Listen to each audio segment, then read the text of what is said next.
Unreal Places, Lakbay Tuklas. Number 7 sa ating listahan, Jervis Bay, Australia. Alam niyo ba ang Jervis Bay ay sikat sa pinakamaputing buhangin sa mundo? Hindi lang yan. May mayuwagang phenomena ang nangyayari sa kanilang tubig dagat na tila kumikinang na asul o sea sparkles. Dahil sa mga kimikal na reaksyon sa loob ng plankton, ang tubig ay kumikinang na asul.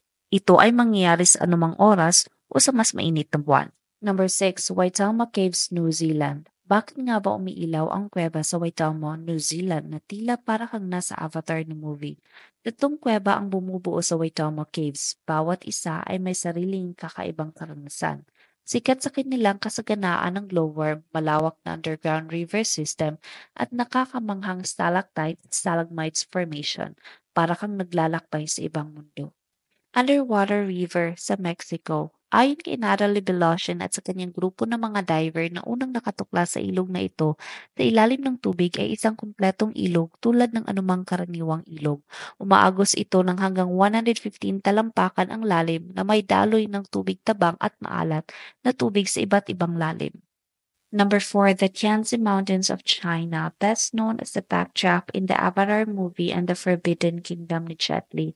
Ang area ay 30,000 karst pinnacles at over 200 peaks. Ito ay kilala bilang Four Wonders: Sea of Clouds, Radiance of the Moonlight, Rays of Sunshine, and Snow in Winter. Ang Tianzi ay tradisyonal na palayo na ibinigay ng mga emperador ng China.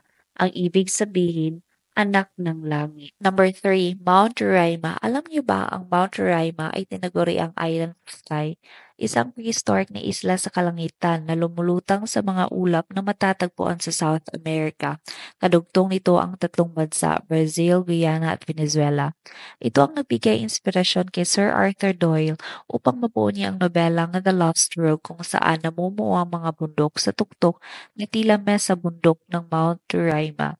Ang bundok na ito ay lumulutang sa higit 8,000 talampakan sa mga ulap. Sikat din ito sa prehistoric na ekolohiya at mayroon itong mga halaman at hayop na walang katulad at dito mo lang makikita.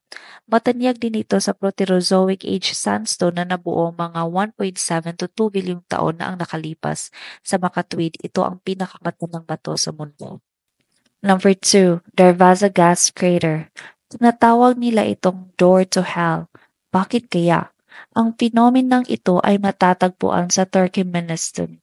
Sinasabing nahulog ang isang oil rig ng Soviet sa bunganga noong 1971 at nagpasya ang isang geologist na alisin ang rig sa pamamagitan ng pagsunog sa hukay.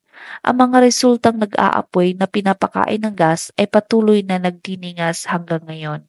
Number 1, Salar de Uyuni Salt Flats are a glimpse of heaven.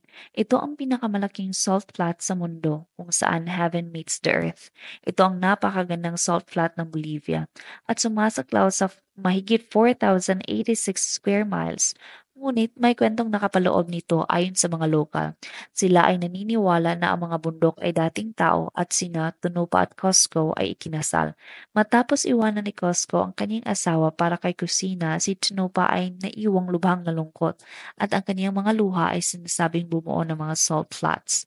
Kung balak mo bumisita sa lugar na ito, mas mainam na tag-ulan from November hanggang March. Ang tubig ay nag-iipon sa ibabaw ng Salar de Uyuni at lumilikha ng isang higanteng salamin na perpektong sumasalamin sa kalangitan at ulap. At maaari mong paglaruan ang mga optical illusions nito. Abangan ang susunod naming video sa Lakbay to Class.